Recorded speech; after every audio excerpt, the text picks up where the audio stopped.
السلام عليكم ورحمة الله. لعل تصاعد التوترات بين أميركا وكوريا الشمالية وروسيا وإيران يحمل قاسما مشتركا بارزا أنهم عناصر للحرب المالية الكامنة، ولا سيما أن روسيا وإيران جنبا إلى جنب مع الصين هم اللاعبون الرئيسيون في تشكيل منطقة ضخمة للعملة البديلة. ولكن ما يعني ذلك؟ وما هي أسبابه وعلاقته بالداخل الأمريكي واقتصاد أمريكا؟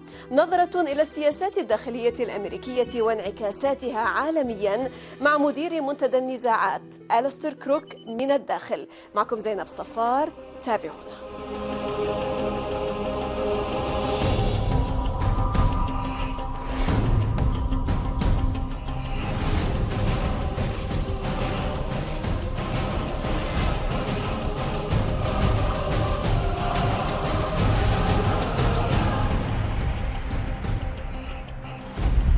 There is nobody that feels stronger about the intelligence community and the CIA than Donald Trump.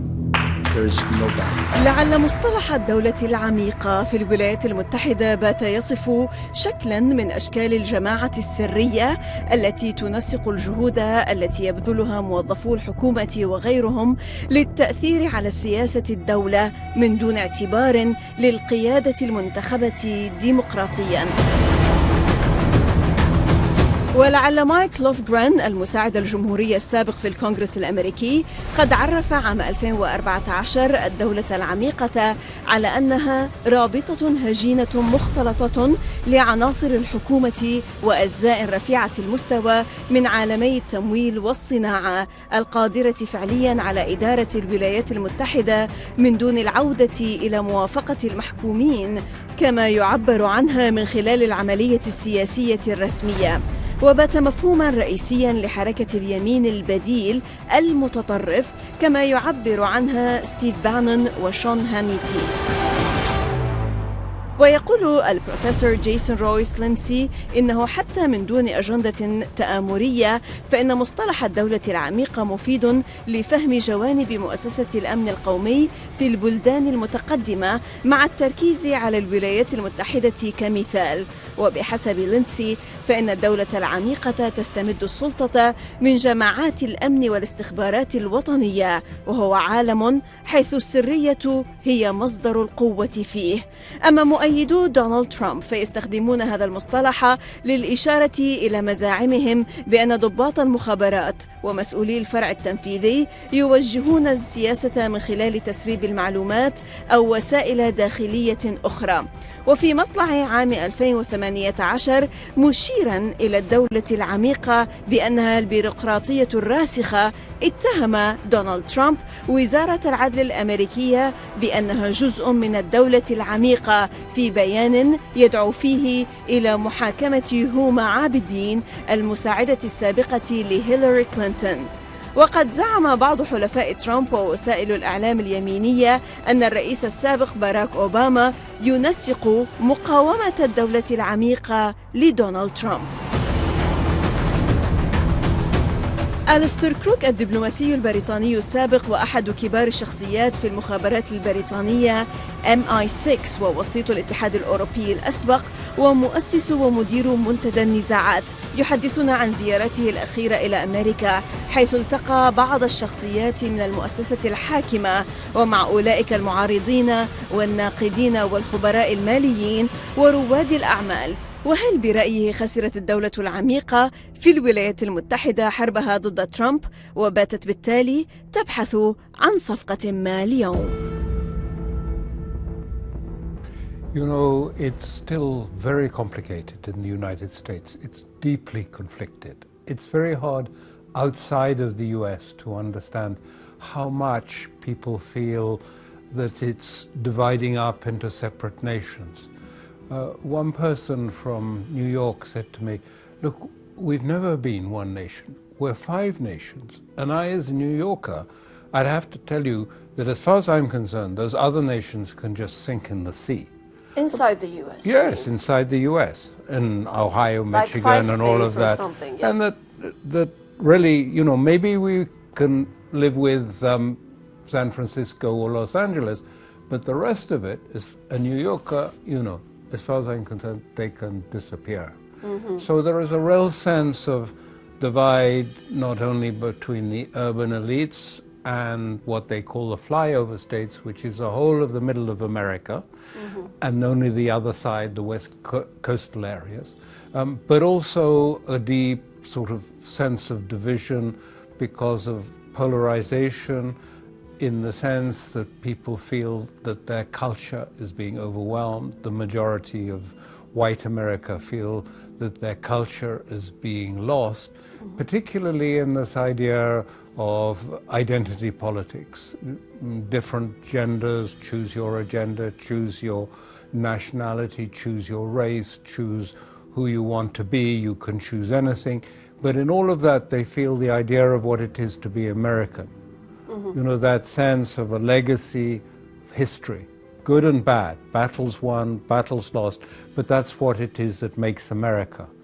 Some of those want to pull this back, want to bring it back, because they see that's where sovereignty lies. Sovereignty lies. Who wants to pull this back? Well, it's called the alt-right, but it's really a bigger constituency of Americans who say, you know, we are our history. And they say, actually, sovereignty is simply acting sovereign, thinking sovereign. And how do you do that? You do it on the basis of your culture, your literature, your old history, your stories. That's what makes it. And this is what the alt-right are trying to do, sort of cultural re-sovereigntization, if you like. And then on the other side, you have the Democrats dividing all this up into different numerable identities and separate identities, so that in the end you have no culture. It's a war on the culture, because you can be one thing one day, you can be another identity another day, you can swap and change as you change your clothes. And that is, if you like, a cultural war against the idea of nation, culture, sovereignty. And this is the deeper clash that is taking place in the United States at the moment, about those trying to recover this cultural sovereignty and those that disdain it and see this as racism, as bigotry, as something that is nationalist and therefore unacceptable. So is Trump then in the process of coming to terms with the deep state? Is a deal emerging? It's not clear that yet if a deal is emerging or what form it will take, but there are signs, yes, that that is precisely what's happened. And we've had two particular signs. One was about a month ago when the former acting head of CIA had an interview with Politico in the United States where he said, quite clearly, he said, yes, we were effectively conspiring against the president. Yes, we acted against him. We thought we were doing something that was right, but perhaps we didn't think through it properly. And the consequences have been bad. And it was a sort of, in a sense, an apology. I mean, it was not expressed quite that, but it was in a sense of, let's end this war and let's see if we can find some common purpose together. And what would be the price in this sense? Well, I was going to say that, and also the FBI are now in trouble with their own war against Trump. And maybe they're not in a position, maybe they will be seeking some sort of terms with Trump too. What are the price? I think inevitably, you know, Trump is a New York real estate businessman. He does deals. So there has to be give and take, I think, in his view. This is his sense. And the give and take, I believe in this case, is what is it that the deep state truly wants? I mean, the question here, let me just focus the question more, is the price of this the wars that the deep state want? That is, you know, vis-a-vis North Korea or Iran, perhaps? I think perhaps I think the question would be possibly put in saying, is it possible finally to have a deal by which, if you like, the two sides come together? Right. And it's unclear that it's really reconcilable, the people, The deep state and Trump is reconcilable. Is it possible to have that without a war? I'm not sure. What does the deep state want? I think overall, and you hear this all the time for them, we want to restore the leadership, America's leadership. America must seem powerful. First, yes. America must be respected. We even see that in the tweets in the last 24 hours. America respected, America's power accepted. I don't think it means the whole panoply of America the hegemon. I think the deep state will agree to limit it to the abilities of America to sustain it. We were already moving in that way under the Obama administration. And I think the second thing of that, in a sense, the deep state also wants to continue to have an enemy that is clear, whether it be Russia or whether it be North Korea. And it needs it for... Or Iran, or even China. Or Iran, or China. China is more problematic for them in one way. But I think that brings us to two areas. One of them is, first of all, the need for an enemy and for potential conflict, because they need to get, if you like, more expenditure on defense. Defense, exactly. Trump wants to rebuild the America's military, America great again. Make America great again. Exactly. Make it great again means more military expenditure. And in fact, a huge amount of military expenditure is in this. Normally, this would be almost impossible. We're coming to a debt ceiling in a month, 2 months' time, at $20 trillion of debt. And many of the Republican parties are quite adverse to increasing the debt of America. Historically, they've been conservative about debt. However, when there's a war in prospect, a threat by a country like North Korea, then it's much easier to get the defense expenditure accepted. But the second part of it is equally crucial. Throughout all this period, America has financed these wars, financed itself. Its standard of living has come about because of its ability to print dollars and to give them to other states, whether it's Gulf states in return to the petrol or China, to hold in terms of US bonds and treasuries. And this finances the debt of the United States. It's quite clear Trump wants to be big spender. He's going to spend quite lavishly on the military, new airports, new bridges, he says, a wall with Mexico, all these things, a lot of money. The debt is going to go up, the deficit is going to go up, and he needs people to pay for this. Exactly. And I think this is where, if you like, we see the sudden antagonism to Iran, to Russia. Russia is threatened with new sanctions from Congress this In fact, February. in February 2018, there's going to be, the report that is going to be presented for the Congress, for Exactly. the U.S. Treasury concerning the, perhaps to renew the sanctions, the anti-Russia sanctions. Yes. And I don't know where this is going to lead.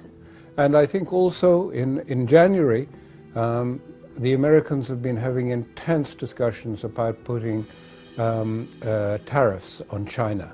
And we will probably see a decision on that. At the moment, there's a big debate in the White House, but Mr. Trump is reportedly absolutely insistent on tariffs. But also there is something which is going on inside the US of A concerning its economy, which is the US economy that has divaricated into two types of economy. But we are going to stop now for a short break, and then after the break you're going to illustrate on this issue more. إذا فاصل قصير ونعود. لا تذهبوا بعيد.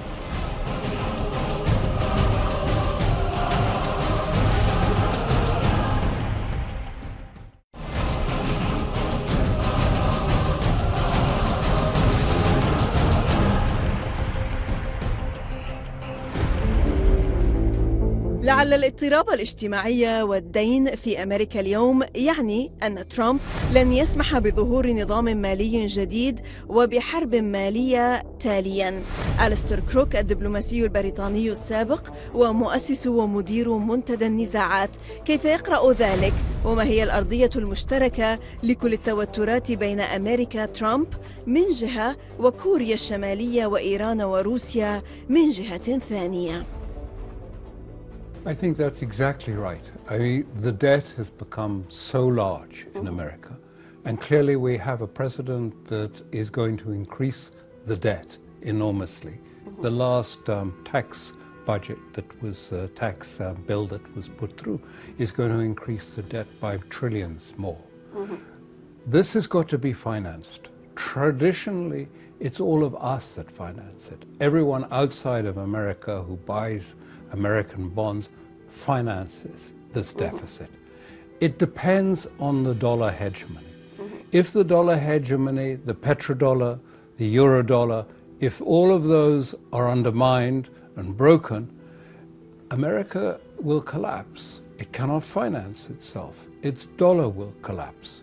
It will be devalued. It won't go completely, but it will be severely devalued in the process. They can't allow that. The debt now is too big to be managed in any other way. They have to have the inflow of dollars from overseas coming into the Treasury all the time, buying Treasury debt in order to finance this debt level. And they need it to have low interest rates, so they need a lot of dollars coming in. They can't afford to have, if you like, any form of shift away from the dollar. I'm not suggesting that the Chinese are ready to take over from the dollar in that respect, but a new trading area, alternative trading area, which encompasses 43% of the globe, is going to be a real threat to the dollar. The dollar's already shrinking because China and Russia are trading in yuan and not in the dollar. You mean they're going to use the gold for the oil, perhaps? Yes. Not the currencies. That's right. A neutral reference point of a fixed rate between, say, so many barrels of oil equal 1 ounce of gold. That, after all, was exactly what happened in the early part of the last century, before 1971, when the gold window was shut. But that implies a big devaluation, a big reduction in value of the dollar. And an appreciation of the value of gold and of oil. And what kind of action, in your opinion, Alistair, would instigate such kind of alternative zone? I think we've been seeing. Is it, the anti-Russia sanctions? Yes, it's possible. Perhaps? Yes, it's possible. Because as you know, the head of the commercial bank, the biggest commercial bank in Russia, he said that, well, the Cold War days are going to be like a child's play if any more sanctions are going to be imposed on Russia. I think it's quite possible that something like that could be the trigger. I don't think China has been wanting to force the issue because it will cause dislocation and some chaos. But I think even in 2013, the Chinese were saying, we're done, we're finished with this, thank you, we'll have our gold and take it and go. And the head of the central bank also said, we're finished, we're done with accumulating US dollars and US treasuries. We're done with us and we want to finish. They've set up the system now where you can have an oil futures denominated in yuan and then exchange it for physical gold. They've trialed it. They've had 4 experiments. These things are ready to go. I think if Russia are hit with severe sanctions like exclusion from SWIFT, or China is affected by trade sanctions or other sanctions related to what's happening in North Korea, we may get to the tipping point where China and Russia say, okay, finish, we're done with this, we're done with the dollar, we're out, thank you very much, we'll go our own way. And that's going to create exactly as described by the head of the Russian bank. He said, what else could he mean? He said, listen, if we are excluded from SWIFT, the Cold War that will ensue will be child's play to what happened before. What else can it mean? It can mean that they are going to they've had enough. They've gone too far, America's gone too far with the sanctions, and that they are going to react. I don't know if that's going to happen, but I think it's quite a possibility that if sanctions are put on China or if other action is taken in relation to Korea, China or Russia may say, okay, finish, we're done. Yes, let's talk a bit now more about the U.S. economy, how it has divaricated into two types of economy, as you say. Can you explain this, please, more? Yes, in fact, it was a rather belated recognition by a hedge fund manager from Davos, a very unlikely source of this, and he suddenly came upon the idea and he said, look, I mean, we've got these two economies going, and we have one that owns assets, shares and property and things, and their income is going up like this. And then you have another element of the economy. He called it the 60%, I'd call it the 90%, but the 60%, and he says, if you look at the graph, they have been falling behind in real income, and they've been trying to maintain their standards of living by borrowing and borrowing more and borrowing more. And finally now, even borrowing isn't enough, and there is a gap between their living standards they're trying to maintain and the borrowings that they already have, and they're still not making it. They're in real trouble. They have no savings. So this is the middle class and middle class and below. And so you see, when you see America saying, our GNP is growing at 3% in a nice steady upward way, what it's composed of is one part of it going straight up like that, the asset owning, the stock market owning, and then the other part which is just sliding down off the cliff. And the average is at 3%, but it's actually describing two completely different economies. They're not the same. It means nothing to give you an average figure for the economy. It means nothing to talk about employment as an average figure that we're down to 4.1%, because at the same time the so-called employment rate is at 4% in America. Actually, the participation rate in the economy is declining, and you have 15% of young men between the ages of 24 and 54 who've just opted out of the economy altogether. And on top of that, you have 64,000 American young men who've died of opioid overdoses during this period. This is real social problems we're talking about. This is social disintegration. Social disintegration. Yes. So this is the final question with the economy, in the sense is that how long can this, pumping liquidity into the economy, quantitative easing, more money, printing more money, zero interest rates, how long can it keep everyone asleep? Well, the answer is eventually the social breakdown, because there are no pensions, there are no proper jobs. Right, Alistair, I'm afraid time has run short. I have lots and lots of questions about, for example, Trump's step, this haste step towards, the declaration of Al-Quds, and many other questions regarding what's going on in Iran, but time has run short. Alistair Crook, former British diplomat, founder and director of Conflicts Forum, always welcome to من الداخل from the inside, sir. Thank you so much for having me on your program. Thank you. Always welcome, sir. لقاء جديد في الأسبوع المقبل مع ضيف جديد وقضية جديدة ودائما من الداخل. للمزيد من التواصل بريدنا theinsight@almayadin.net وصفحتنا على الفيسبوك من الداخل. من كل فريق العمل من كل الميادين، السلام عليكم ورحمة الله.